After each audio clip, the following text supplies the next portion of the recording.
Bay Buccaneers from the 48-yard line. Second down, 13. Brady lobs one downfield. Caught ball by Gronkowski inside the 20 to the 15-10. Gronkowski to the 5 to the 4-yard line. Holy guacamole. Third down, 18. Dropping Gannon, looking Gannon. Those up the middle. It's intercepted at the 40. Derek Brooks 30. Brooks to the 25, 20. Derek Brooks all the way. There it is. The dagger's in. We're going to win the Super Bowl. Super Bowl, baby! This is the Big Nasty. Yeah, Big Nasty, Hall of Fame Tampa Bay Buccaneer fan, baby. This is Mike Allstott, Tampa Bay Buccaneers, and you're listening to the Cannon Fire Podcast. Cannon Fire Podcast, brother. You ain't listening, and you're missing out. Woo!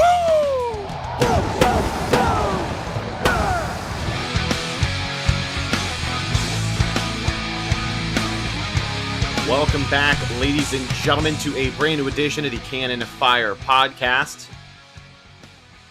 For the first time in almost a month, the Buccaneers will be hitting the road as they take on division rival Atlanta Falcons this Sunday.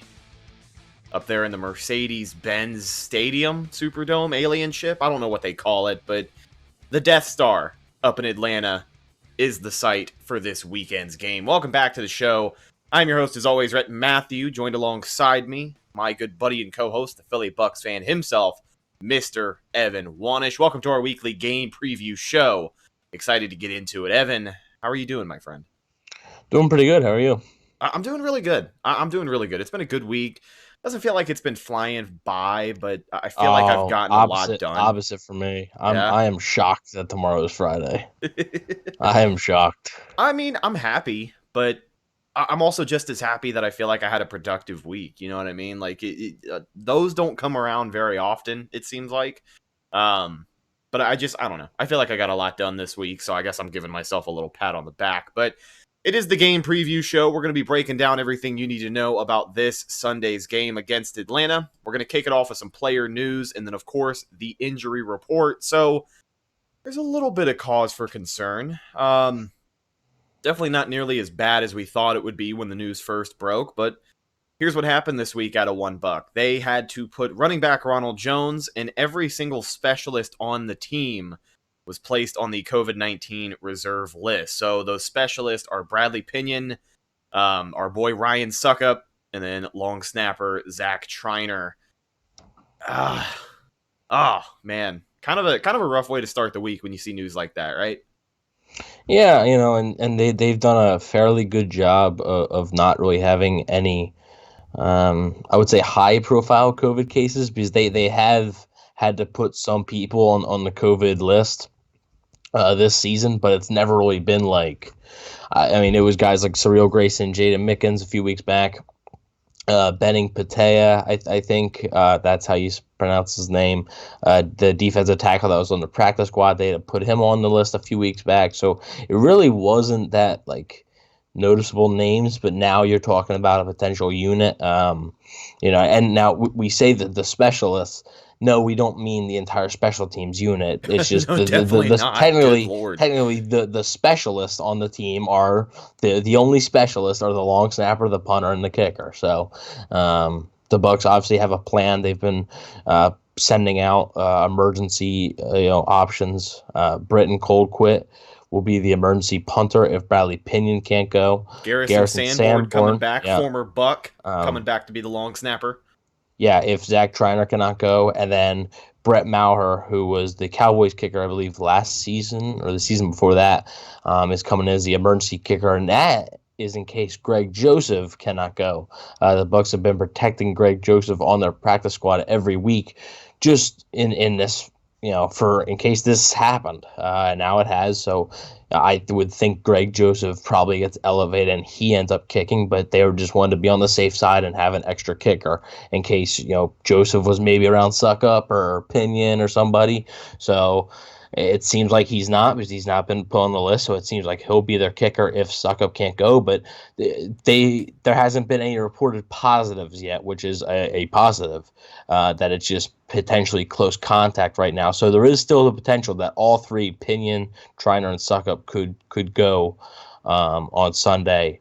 Now, the same can't be said for some other guys, but yeah, as far as Ronald Jones, there was news that came out literally the day before he was put on the reserve list that he had a procedure on his pinky to put a pin in there, possibly a dislocated or broken pinky, kind of similar to the procedure that was done with Chris Godwin with his index finger a little while back. He only missed one game from that, but for Ronald Jones and his sake, if you're a betting person, I'm not really, but if you are, I think it's a safe bet that we might not see 27 suit up this week. No, I don't think it's a safe bet. But if I did want to make that bet, where would I end up going? I am glad that you asked, Evan. Go ahead and check out our friends at betonline.ag. Believe it or not, like I've been saying week after week, the final quarter of the regular season is here. But you've still got more than enough time to get in on the action with our friends at BetOnline. From game spreads and totals to team, player, and coaching props, BetOnline gives you more options to wager than any other place online. And of course, they've always got their online casino, which never closes. So head over to betonline.ag today and take advantage of all the great sign-up bonuses they currently are running. BetOnline, your online sportsbook expert.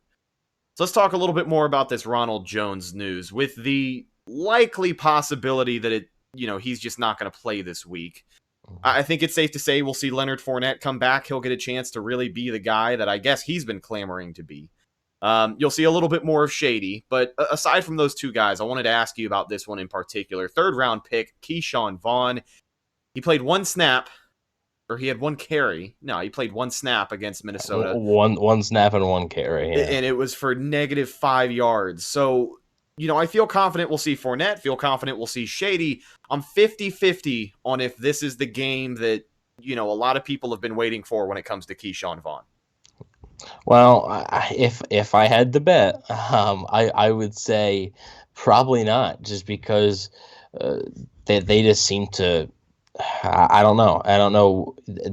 You hear everything that he's practicing well and he's picking things up well, but he just hasn't been able to get in games. And obviously, maybe you could look at it and say, well, they clearly don't trust Fournette as much, or else they wouldn't have, deactivated him before last week's game. That is true. That is a good point. But I just think that right now the plan that if Jones can't go is just to give Leonard Fournette the bulk of the carries, and then to have Shady McCoy come in on pretty much every 3rd down, and maybe get Vaughn. I think they would like to get Vaughn some reps, but I don't know if you're gonna see him.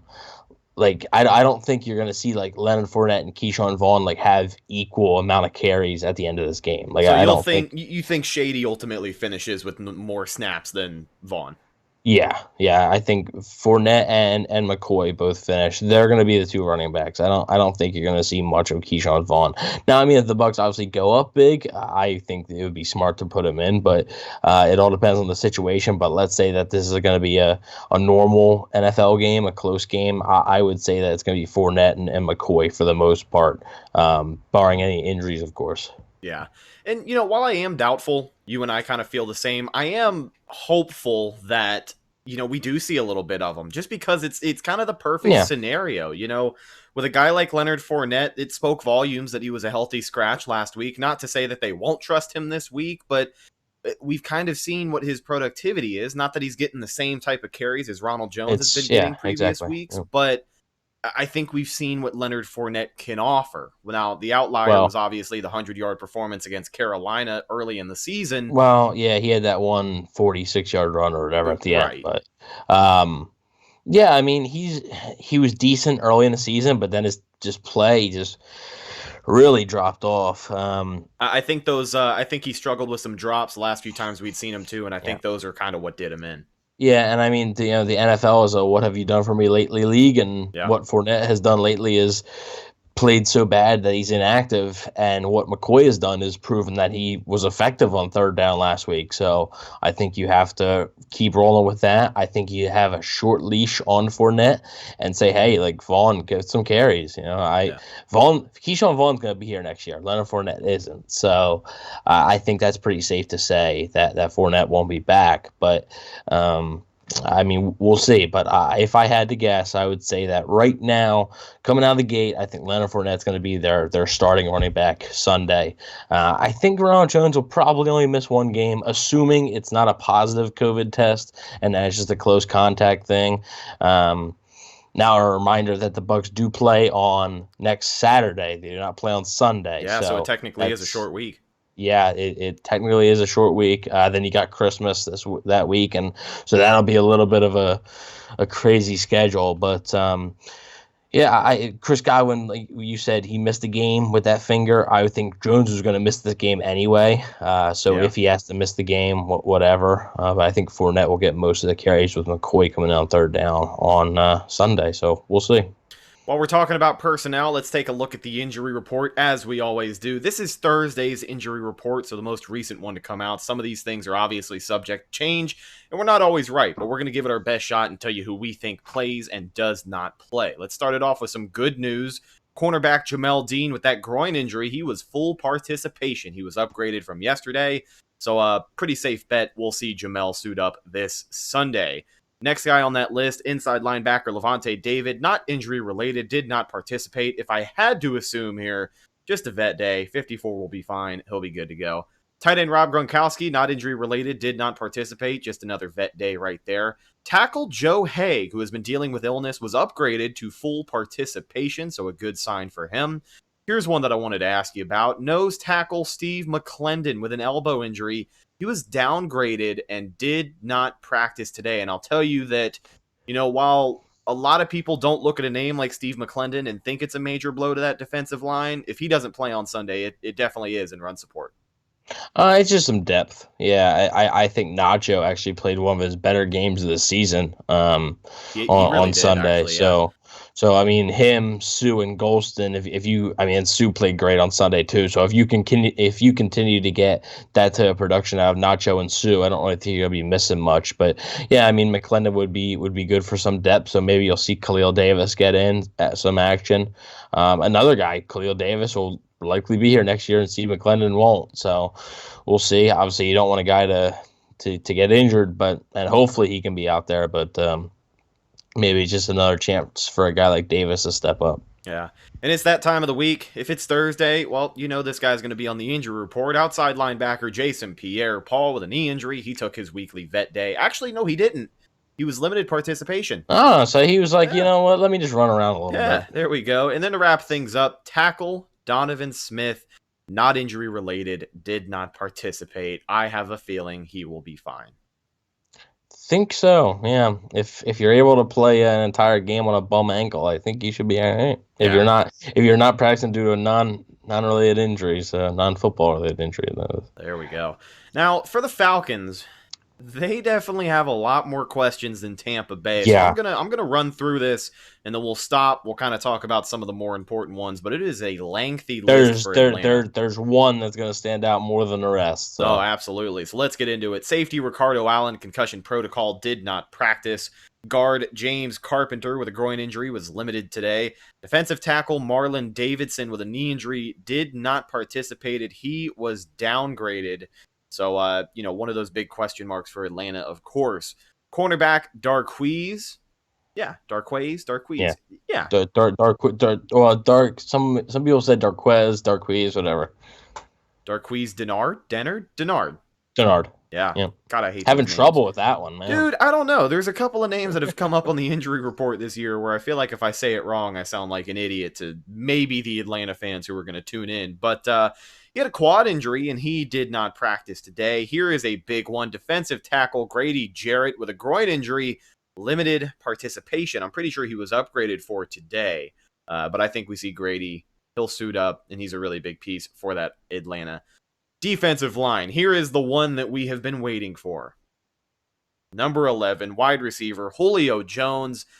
That hamstring injury that's just been stringing along all season, he did not practice on Thursday. Do you think he plays? Oh, I wish we were doing the show on Friday night because that would be the indicator. If he practiced at all on Friday, I would say yeah. I'll say no. I'll say he doesn't play, if I had to guess. I'll say that they sit him out one more week. He sat last week, so I'll say they sit him out one more week, and Julio Jones does not play, which obviously would be a huge break for the Bucs. Yeah. Now, this next guy, I'm not sure what his track record looks like this week, but it wasn't injury-related. Alex Mack, their center, did not participate. I feel like he'll be fine, right? Not injury-related. I guess that changed from yesterday, so I'm assuming he practiced. I just wasn't able to see what Wednesday's was, so I think he'll be good to go. Offensive tackle Caleb McGarry, not injury-related, did not participate. Defensive end Stephen Means with a hand injury was limited. Wide receiver Calvin Ridley with a foot injury was limited. And, we just talked about Julio Jones, his possible absence. A guy who has stepped up a lot for Atlanta this year and doesn't get enough credit is definitely Calvin Ridley. Yeah, and I mean, he's just like you said, stepped up in his absence. A guy like Russell Gage has also stepped up in Julio's absence. So, and Julio hasn't really been healthy all season. Yeah. So, and Ridley himself has been banged up a little bit. So those guys like Gage have really, had a bigger role. And yeah, Ridley's had a really good season. He's got over 1,000 yards, and there's still 3 games left. So, good for him. Yeah, fullback Keith Smith with a neck injury, full participation. Defensive end Jacob something Mariner. I don't want to pronounce that incorrectly and make an ass out of myself again. Elbow injury, limited participation for him. He should be good to go. Linebacker Michael Walker with a shoulder injury, limited participation. So there's your lengthy injury report. Thanks, Atlanta. Let's get into this game preview, and we look at this Falcons team first. The Falcons have been under Raheem Morris. I think they fired Dan Quinn week 6. They were 0-5 when they fired Dan Quinn. Since then, they have gone 4-4. They kicked the ever-loving hell out of the Raiders a couple of weeks ago. I almost said Oakland. I had to catch myself. Basically, they kicked the Raiders' ass a couple of weeks ago. That game was 43-6. Definitely the outlier on their season so far, but something this Falcons team seems to do every single year is just finish strong. And we're in the middle of another one of those runs, right? It does seem that way, doesn't it? It does seem like their first, 2 quarters of the season, their first 8 games are just so bad that they end up winning a few games down the stretch, and all it does is not get them in the playoffs. It just ruins their draft positioning. So obviously the Bucs went into Atlanta last year and won, and the Falcons returned the favor with a win in Tampa last year to end the season. And it was like you said, it was just that the Falcons finished strong. So, they played New Orleans tough for 2 games. They lost both games, but they played New Orleans tough. They just lost a game to the Chargers at the last second. So I mean, they're playing tough. They're not getting blown out really much anymore. Once Dan Quinn left, they were really starting to play teams tougher, and it's just that thing about an interim coach that players play harder for the interim coach, and the Falcons just. Do they have the talent? I don't know, especially on the defensive side of the ball. But I think that they're going to play hard. I don't think this is going to be, some easy. Like I remember they played the Packers. I think that might have been Dan Quinn's last game. That when the Falcons played the Packers on like Monday night, and the Packers just whooped them. Yeah. I don't think it's going to be like that easy. So. We'll see what happens. But I think the Falcons are going to play tough. I think they've proven that they can hang with some guys. And their defense has really improved as well over the last few weeks. Yeah, that defense, by the way, swapping out a lot of pieces over the offseason. We'll talk about that shortly. But I want to talk about expectations for this matchup, particularly expectations for Tampa Bay coming into it. I know that every single week we play a division opponent. I get up on my soapbox and I say, division games are tough. You got to come up and play your best and brightest. And they are. They are. We just talked about Atlanta kind of finishing strong, and they're playing tough football right now, and the Buccaneers have had to win some ugly games from some bad teams who play tough football. But I need to see Tampa Bay just pick Atlanta apart on Sunday. I really do. Like, if you're going to set the tone for these final 3 games, it has to start against a division opponent, and if you come out rolling, Atlanta would love to upset. That's the thing as well. Yeah. Like, yep. They have this vision in their heads that if they beat us on Sunday, they pretty much stop our playoff push dead in its Raheem tracks. Morris pretty much said it. I mean, that's exactly what he said. The Falcons are eliminated from the playoffs. Yeah. They cannot get in. So, they have nothing to play for, but that's a dangerous team. When you're playing a team that has nothing to lose, that makes them way more dangerous. So, and they're going to be willing to try more stuff and experiment. So, yeah, they would love nothing more than to beat the Bucs here and then beat the Bucs week 17 and then go, hey, yeah, you guys are sitting at 9 wins. You ain't making the playoffs. See ya. And it's because of us. Like that. That's what they would love. Nothing. I mean, Raheem Morris especially get revenge on his old team. Dirk Cutter, the offensive coordinator, and obviously Matt Ryan's always going to want to beat a division opponent. So yeah.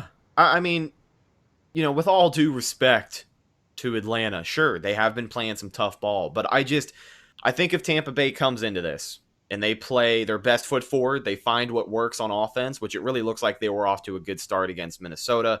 The defense kind of continues their rhythm. The run defense shows up. I'm expecting a really stout game from the run defense. Falcons are 25th in the league running the football. Bucs still have the number one run defense, even missing Vita Vea. They need to play like it, and I think they will.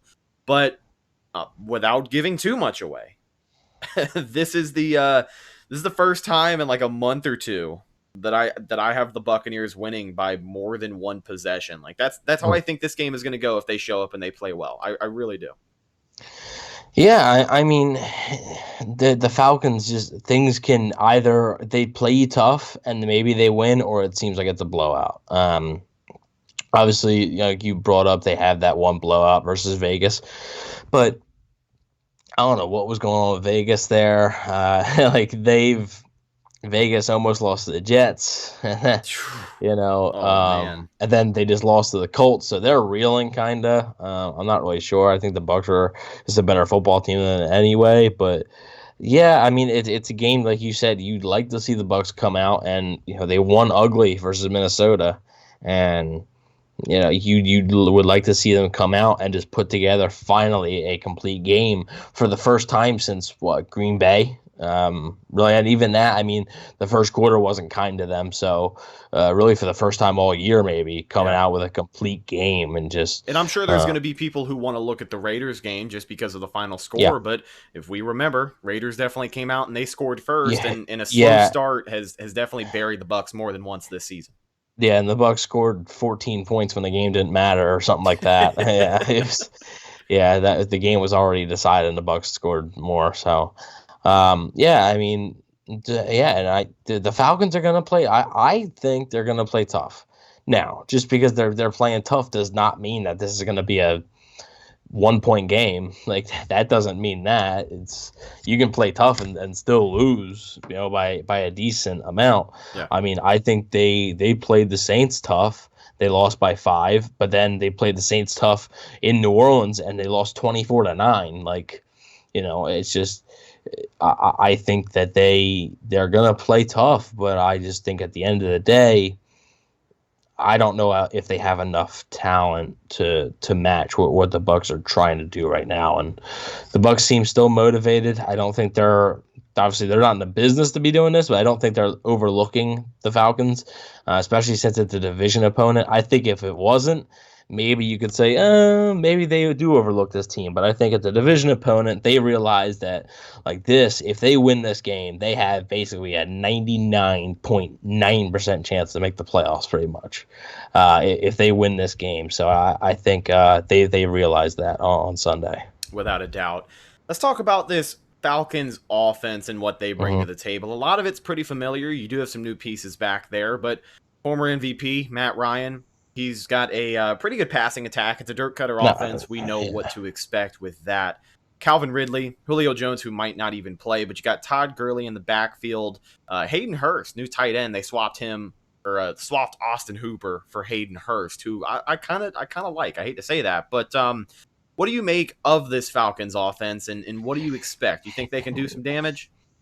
Well, it all depends on what Bucs pass rush shows up. I mean, if you look at, I'll see if I can find the tweets later in the show, but John Lader had tweeted out, I believe a few days ago, that Shaq Barrett and Jason Pierre-Paul last year had, in the 2 games versus the Falcons, they had 17 pressures and 5.5 sacks or something in 2 games combined. Yeah. I mean, if you can get that, if you can hit Matt Ryan, just don't let him stand there and pick you apart, because Matt Ryan, to me, when I look at it, I don't think he's been that good this year. He had a stretch there of about 3 or 4 games early in the year when the Falcons were, I mean, they were putting up a lot of points and they were still losing. The Cowboys game comes to mind, but other than that, I mean, Matt Ryan and this offense really has just hit a wall. If you look at just their point totals, 22 points against the Lions, 25 points against the Panthers, 34 points against the Broncos, but 9 points against the Saints, 43 against the Raiders. Okay, that's the outlier, even though I do believe they had a defensive score in there. 16 points against the Saints, and then 17 points against the Chargers. So this offense just is not getting in the same rhythm. I don't think Matt Ryan's been very good this year. He's losing arm strength. It's so obvious that he throws a noodle ball now. It has no power on it at all. I'm not scared of Todd Gurley. I wasn't scared when they signed him. There was rumors that the Bucs could sign Todd Gurley. I didn't want them to. I remember those. I just don't think he's good. I think he used to be good, but I think he's done pretty much. So he's having a decent season, but I don't think he's anything to really worry about too much. And I expect the Bucs run defense to get back on track. This Falcons team is not good at running the ball. Yeah. So, and obviously, like Calvin Ridley, you gotta be sure to know where he's at. Like I said, a guy like Russell Gage, I think, can hurt you. Hayden Hurst, he's been on a slow streak too. I feel like if Hayden Hurst performs well, the rest of the offense performs well, because Hayden Hurst has not been good the last 4 or 5 weeks, and this offense really hasn't either. So that's going to be big. And the offense changes if Julio Jones plays. It does. It changes the entire outlook on the game if Julio Jones plays. If Julio Jones plays, do you think we see a Calvin Ridley touchdown? Because I feel like they always save that play for Tampa. I mean, I'm sure there's a bet online, I'm sure there's a bet over on Bet Online if you want to check that Sure. out. I mean, Calvin Ridley has 8 touchdowns this season, so it's not like unheard of. But no, I meant like a Calvin Ridley passing touchdown. Oh, well, that was only Mohamed Sanu that did that, I think. Was it really? It wasn't. It was Sanu to Ridley. I thought it was Sanu to Jones. Might have been both, dude. I feel like they always pull that play out on us. It could have been 2 years since they've run it, but I just always remember that and how mad it made me. I think Russell Gage threw a touchdown pass to Calvin Ridley last week against the Chargers, so I guess watch out for that. But I don't know if they'll try that 2 weeks in a row. But yeah, I mean, I don't know.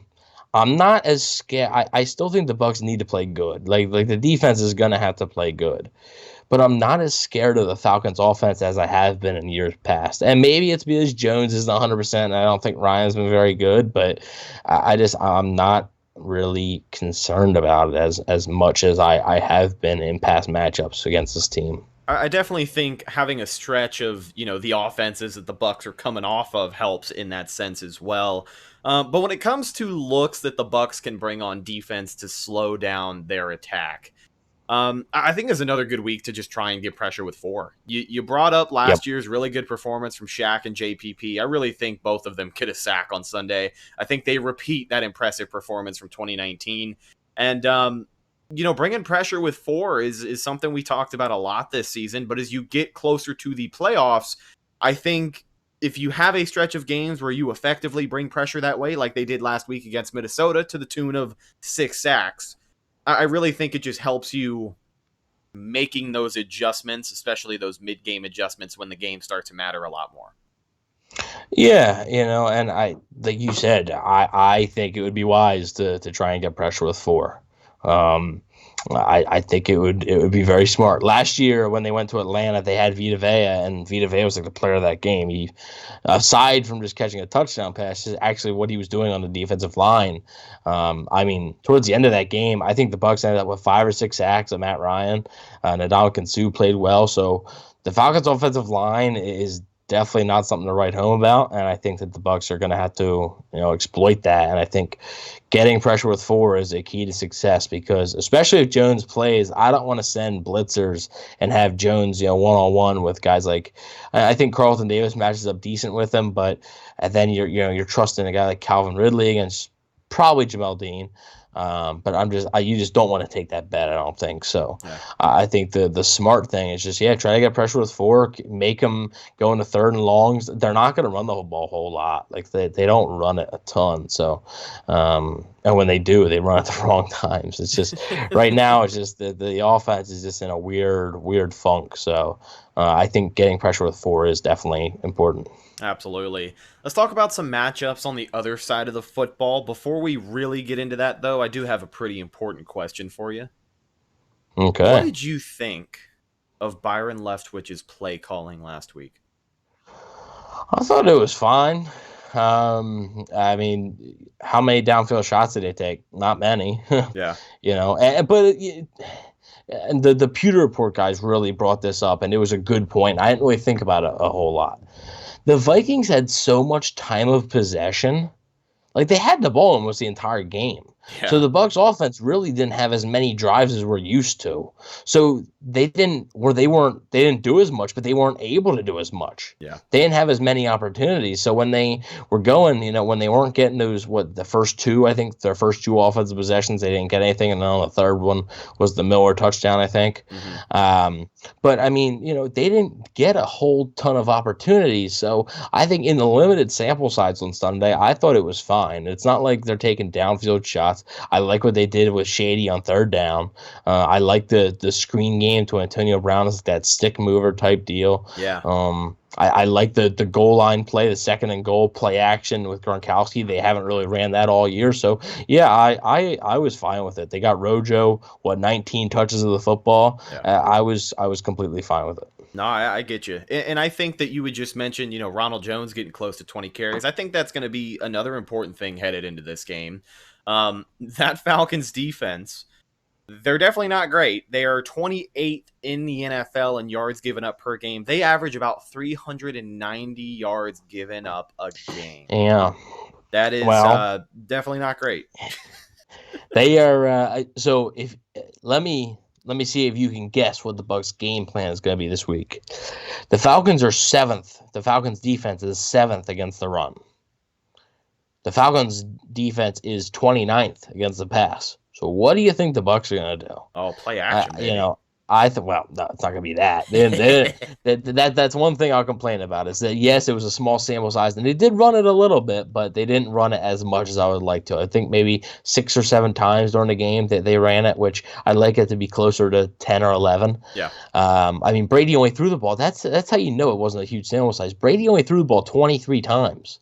Like, that might have been one of his lowest totals of the season for, throwing the football. Yeah. He only attempted 23 throws, so they just didn't have it a lot. So looking to get more play action, but, I mean, I just don't know if the Falcons secondary is going to be able to handle Chris Godwin, Mike Evans, Rob Gronkowski. I don't know. And Scotty Miller, Antonio Brown. I don't know if they're going to be able to handle it. They're giving up huge yards through the air, and yeah, I think the Bucs will try to run the ball, but I think obviously they'll see that doesn't work and that Tom Brady can just pick them apart. What's the one way to beat Tom Brady, Rhett? Pressure, man. They don't have any pass rush, so it does not matter. It's great. It's Grady, Jarrett, and then nobody. So I think the offensive line should be fine. I trust this offensive line at this point. So we've seen if Brady can sit back there, he's just going to pick you apart. So I think it could be a long day for the Falcons defense. Yeah. I just had a pretty fun idea regarding Tom Brady's potential game on Sunday. Watched his press conference today. He's starting to sound a little bit more confident. He was rocking that Michigan TB10 shirt, which was pretty kick-ass. I need to get me one of those, although I'm a Penn State fan, so it's probably frowned upon. But oh, there you go. But I wanted to ask, and guys, if you're watching over on YouTube, you can definitely respond in the comments down below. But I want to sponsor this segment by our good friends over at betonline.ag, because I'm sure there is a bet over there for it. Over or under this week, Tom Brady, 3 touchdowns. I'm trying to think of my score prediction, and if it would make sense. Well, if you want mine while you think about it, I'm slamming the over. I think this is a game slamming the over? Yeah. I don't know about slamming. I think he gets 4. I think he gets 4. Okay, this week. Okay, well, I'll say over because I think he gets 4 too. But when you say slam the over, I think you're thinking like 5 or 6. I'm Oh, like, no. I just meant slam as in, like, I'm going to be quick to take the over because I think he gets a 4-touchdown game this Sunday. I'll say he gets 4 and throws 1 pick just because I think they're going to be throwing it a lot, so there's going to be more opportunities to get picks. Okay, fair enough. But I think this is setting itself up for, as we just mentioned. Okay, how about this? Over under 375 passing yards. Under. Okay. Yeah. Slightly under? Or yeah, under? I say he gets like 330, 340. Because Okay. what's the highest total he has this season? I don't think he has any 400-yard games. It's over. I think. Yeah, I think so. Does I he? think it's over 4. I'll research that. There you go. Research that. But as I was saying, as we had just mentioned, I really think this is shaping up to be just a big day in the air for this Tampa Bay offense. I don't think Atlanta's going to be able to keep up. And if they see a deep shot, they're definitely going to take one because, as we know, the quick pass works efficiently. But if the Bucs find themselves ahead in this game, even by 3 points, and there's a deep shot there, you bet your ass they're going to take it because they don't mess around. They're not scared of that stuff, and I think we see that on full display. You have the stat sheet up? Yeah, and actually, I think you might be right because Brady's gotten super close. Buddy, it's no cigar. Yeah. So I think his high for this season is 369. Look at that. The guy that reads off the box score stat lines every single week might have gotten one right, huh? Well, whatever. So yeah, his best his game. I think we're looking at a game close to like the Las Vegas Raiders game. Yeah. Brady was. I think that's what you're looking at this weekend. Brady was 33 for 45 for 369 yards. 4 touchdowns and no interceptions. I think either that one or I think actually the more realistic one might be because I did say he was going to throw that pick. So he was 30 for 46, 30 of 46 for 369 yards, 5 touchdowns and 1 interception. So I'll say he has 4 touchdowns and 1 interception, but I'll go slightly under. I'll say around 350. Okay. We'll get 350 yards. So I'm right there with you. Let's go ahead and wrap up this game preview. I want to talk about this Falcons defense really quickly. We've been talking a lot about this Buccaneers offense and our expectations for this Sunday, but the defense still, they've got Grady Jarrett up front. They've got Deion Jones in the middle. They've got Keanu Neal. And they swapped out a lot of guys. You look at some of the moves that they made. They got Dante Fowler, basically swapped him for Vic Beasley. Swapped Vic Beasley for Dante Fowler. You got Desmond Trufant, a guy whose name that we heard all the time when playing Tampa Bay. Swapped him out for A.J. Terrell. So with some new additions to that defense and a lack of, I guess, just, star power there, what do you make of their unit? It's not good. It's just not good. I mean, the reason they were losing all those games in the beginning when I said their offense was on fire was the defense was terrible. Yeah. I understand it's a young group. They invested a lot of youth in it, but Dante Fowler hasn't been good, and I thought he was going to be good. Grady, like I said, Grady Jarrett is like the only one on that defensive line that even remotely scares me. It's Grady Jarrett and then just a bunch of average to below average players, and they can't get any pass rush. And the Falcons, I know the Bucs have had issues with pass rush. Not really much the past 3 years. Like ever since Jason Pierre-Paul came, they really haven't had much issues with the pass rush. So I'll say the last 3 seasons or so they've been fine. But the Falcons, I feel like ever since I started watching football, they've needed pass rushers. Like when you're looking at the draft, I always mock pass rushers to them just because it's so easy. It's what they need, and they still haven't gotten it. So their linebackers are okay. Deion Jones is good. Their safeties, although Ricardo Allen, if they're missing him, that might be a loss. Keanu Neal's a good player. They have some decent players on their team, but there's just nobody on there that I'm like, I think don't let Grady Jarrett wreck the game, and I think you're fine. Yeah. This offensive line, by the way, coming off of another pretty solid performance protecting TB12. So I think they're going to do just that.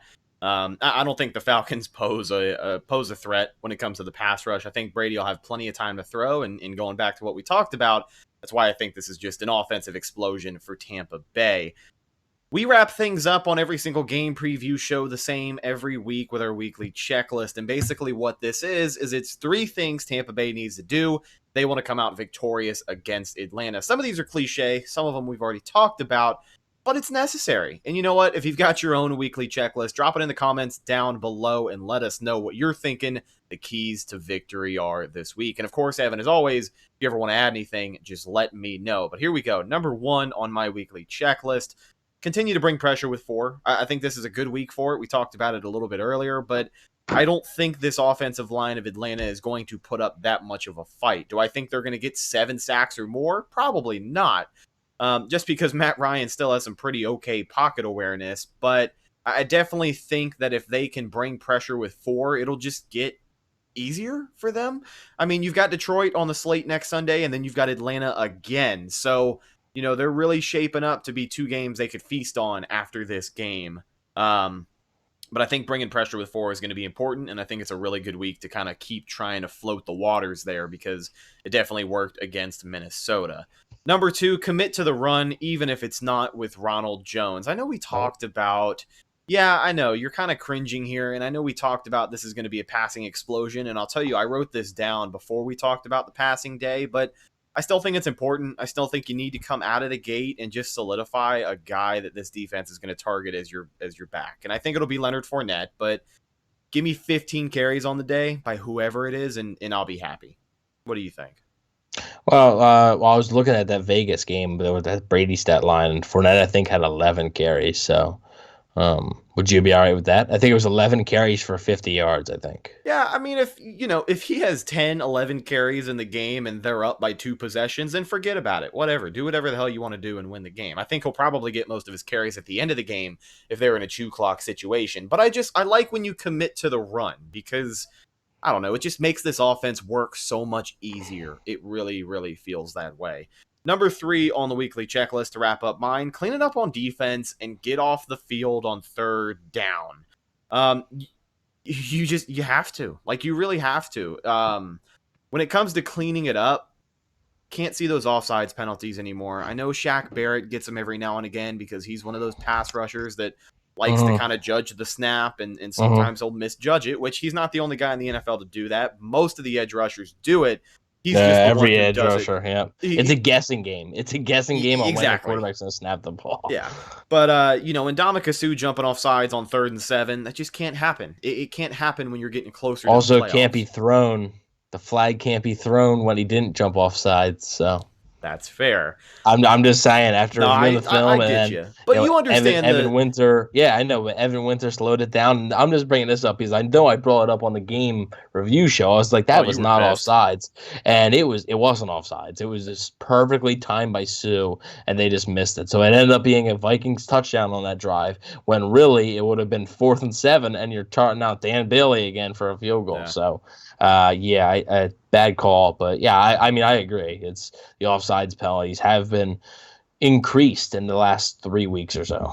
And the reason I put these on there together is because I feel like they go hand in hand. Because I swear to God, it feels like these penalties usually happen on 3rd down, where you set up 3rd and manageable to 3rd and short, and it's pretty much a guaranteed move of the chains for the offense. So getting off of the field on 3rd down is important, just because we've seen so many drives where, like Minnesota, dragging out the time of possession, keeping the defense out there. And while they did play well, they're still going to get tired if they're playing well or not. So come the playoffs, getting off the field on critical downs is going to be much more important, and I think that's something that they need to focus on against a team that just is not very good this Sunday. Do you have anything you want to add to the list? I promised I wasn't going to bring this back up. Stop it. You even told me after the game that it wasn't going to be talked about. Well, after what game? Because are we talking about the same thing? We might be. Was it something that was on the list and is not anymore? Yeah. What the hell, Evan? You said you weren't. Dude, I don't know who the kicker's going to be. Okay, all right. I'll give you that one. I'm sorry. Make the kicks, please. Make your kicks, okay? Come on. They are playing. I don't know if Brett Maher, whatever, Greg Joseph, whatever. Make your kicks. If it's Ryan Suckup, we're good. Yeah, we're good. But I don't know if they're going to be playing with that roof open or closed. Chances are probably open because it is a 1:00 game. but I don't think wind is usually too much of a factor in that spaceship of a stadium up there. So definitely even that much more reason to make your kicks. But it hurts me to say it again. But yeah, we like I said, 4. if Suckup was fine, I wouldn't have said it. But I don't know who the kicker is going to be. So if Suckup's playing, forget it. Forget I even said it, and it'll never be brought up again. But since Suckup, I don't know if he's playing. I have to say it. Well, forgive me for getting on your case. I appreciate you. Oh, and also, they need a big game for Mike Evans. That's something. I'll get Mike Evans involved for 2 reasons. One, because I think it just makes the offense better. I'm not worried about record, baby. I'm not worried about.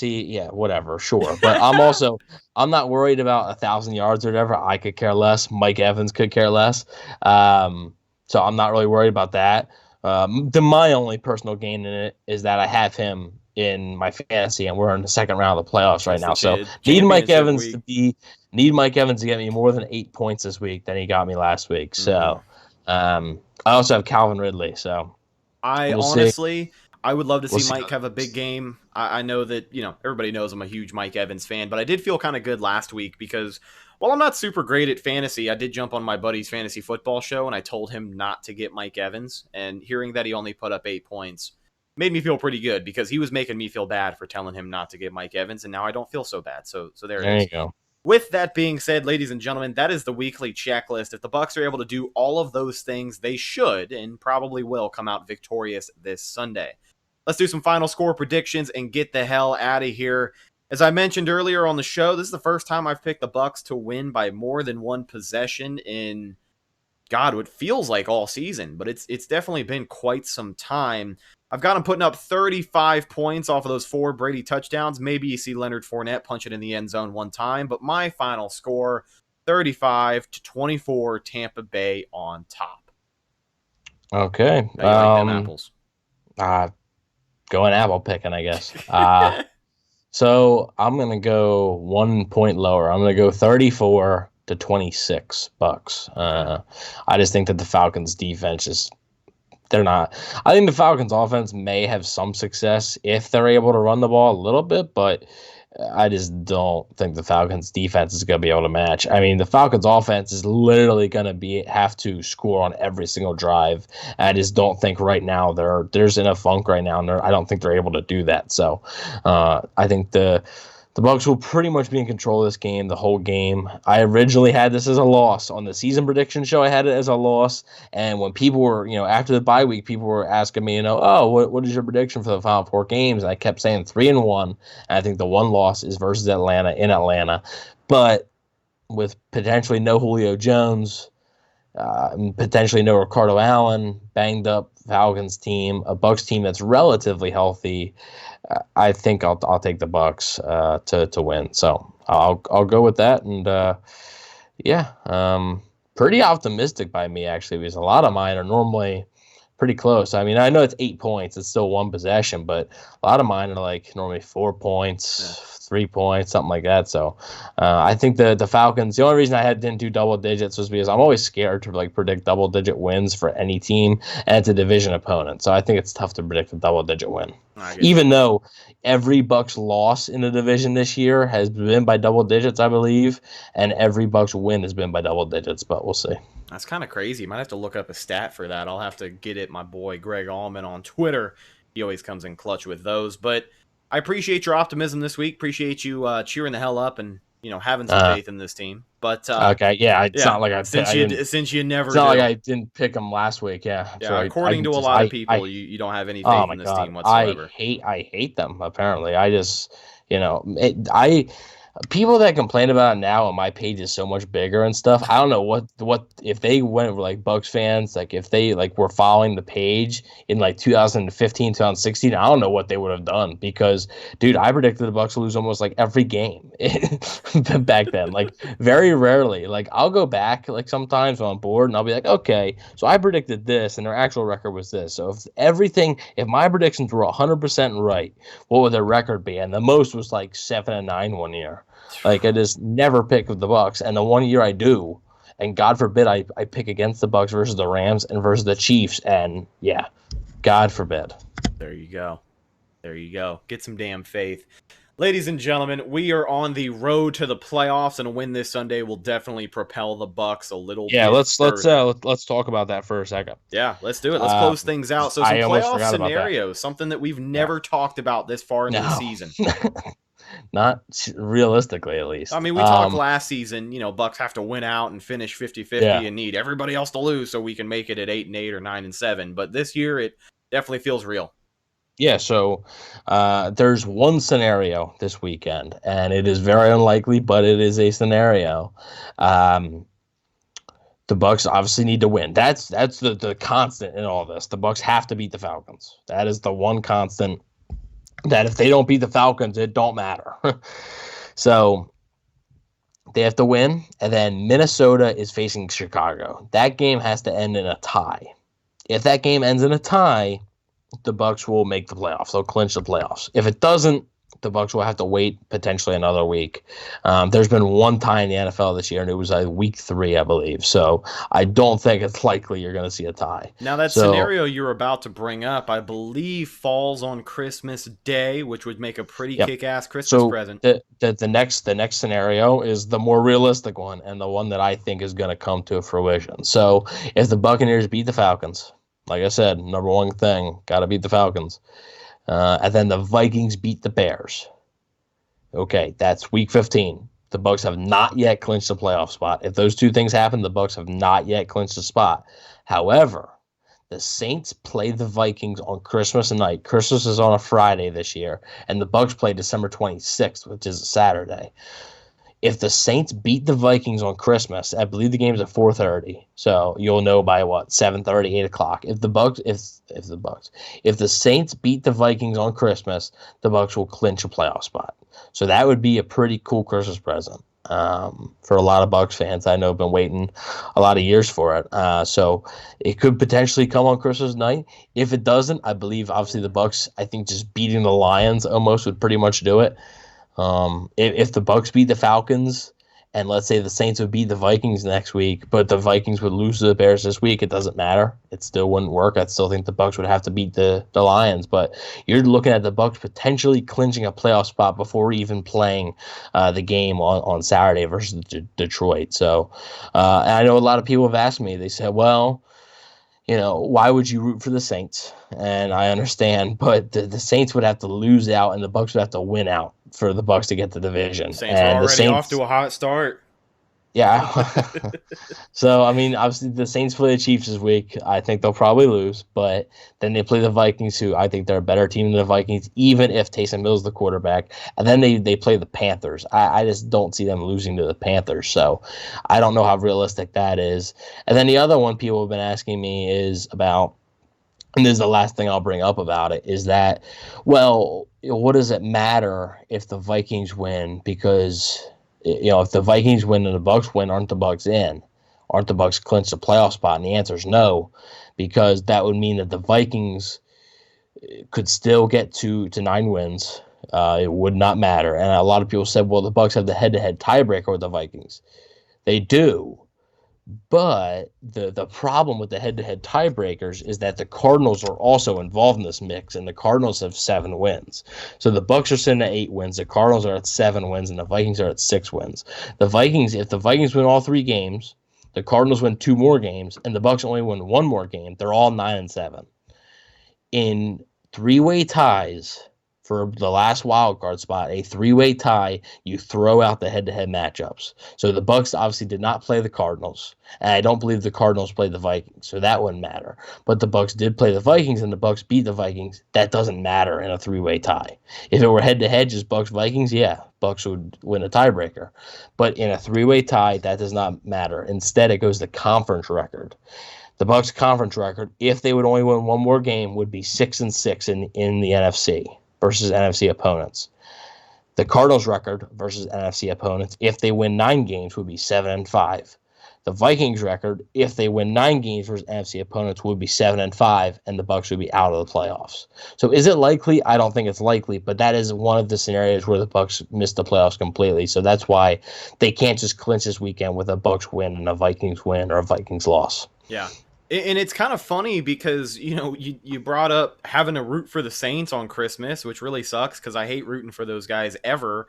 But it almost makes you want to root for them harder because God forbid they lose. Yeah, it still gives the Bucs kind of a shot at the division, but God forbid the Bucs lose one more time, then I guess you kind of find yourself in just a wacky situation there. And knowing Tampa Bay's luck, they've been in this position before. I mean, They they have to complete it down the stretch. They really do. Nothing is earned right here. They were 9-3 under John Gruden and lost 4 straight games, missed the playoffs. Gruden got fired, and that was the downfall. That was the franchise going from probably not up here, but they were in the middle tier, and then they just boom, right? So that was it. That's what led to it, the collapse. So they got to win. They have to. I mean, these 3 games. They gotta win. They gotta win 2 of them at least. You can afford to lose 1. You can't afford to lose 2. You can afford to lose 1 of them and just win the 2, but you cannot afford to lose 2 games. And lucky for Tampa Bay, you look at these last 3 games, and I think they are definitely more than favorable when you compare them to some of the teams they've played over the last month or so. But ladies and gentlemen, with all of that being said, that's just about going to do it for this episode of the Cannon Fire Podcast. Thank you so much for checking us out on YouTube or listening on any major podcast platform and checking us out over there. And if you haven't already, make sure you subscribe on YouTube. Click the little bell icon to turn notifications on. You get notified every time we do a call-in show, upload some exclusive content, weekly hype videos, all sorts of great stuff. It's the best way to experience the show. But if you are a faithful audio listener, we truly do appreciate you. And if you want to show your appreciation back, go ahead and leave us a review on Apple Podcasts. That stuff really helps out the show a lot more than you think it does. So get to it. Follow us on social media. Facebook, Instagram, and Twitter. All of those are Cannon Fire Podcast. Best place to go for updates on the show. And of course, Buccaneer News as it happens. Speaking of Buccaneer News as it happens, you can check out my co-host on Instagram at Bucs_Daily. We're going to do a timeout. Speaking of Bucs news as it happens, here's Bucs news as it happens. Oh, my. So Rick Stroud at 617 said Bucs should have all 3 specialists for Sunday at Atlanta. Kicker Ryan Suckup, punter Bradley Pinion, and long snapper Zach Triner will return to practice Friday after being quarantined. 1 turned out to be a false positive, and the other 2 for close contact. So forget about me saying make your kicks, because it does appear that Ryan Suckup will be the Buccaneers kicker on Sunday in Atlanta. So it seems like they have all 3 of their specialists back. You know how times are changing in Tampa Bay? You know how you can tell? Well, the Cannon Fire Podcast doesn't get through an entire episode without breaking some news, because if you noticed, we're on the outro. I've got the intro screen rolling on YouTube to get us out of here, and we would have ended the episode and 15 seconds later found out we got our specialist. So thank you so much, Evan, and of course, Rick Stroud for breaking that news. Yeah, thank you, Rick. Yeah. Encouraging news for Tampa Bay this Sunday, and as you guys know, I guess you can just write off one of those things on the weekly checklist. Definitely encouraging news. So if you listened all the way to the end of this and you haven't attacked us in the comments yet saying that those guys are going to play on Sunday, here is your breaking news. Ladies and gentlemen, the Bucs will have their specialists on Sunday. Now, Buccaneer news that it happens. Not only can you get it here on the Cannon Fire Podcast, but go over on Instagram, Bucs_Daily, the #1 Buccaneers fan page on Instagram. You can also follow Evan on Twitter at EvanNFL. Last but not least, you can find myself on Instagram and Twitter at Rhettakus, RHETTAKUS. And if you follow me, I will follow you back. It is an exciting week in store for Tampa Bay. Times are definitely changing, and this is the farthest into December that we have ever talked about a postseason appearance, shaping up to be the first postseason appearance in the history of the podcast. I don't want to write anybody off. There's still 3 games left, folks, so let's make sure we do that, but things are definitely looking up for Tampa Bay. I'm your host, Rhett Matthew, signing off from my co-host, Evan Wanish. We'll talk to you guys Monday after the game. Until then, go Bucs.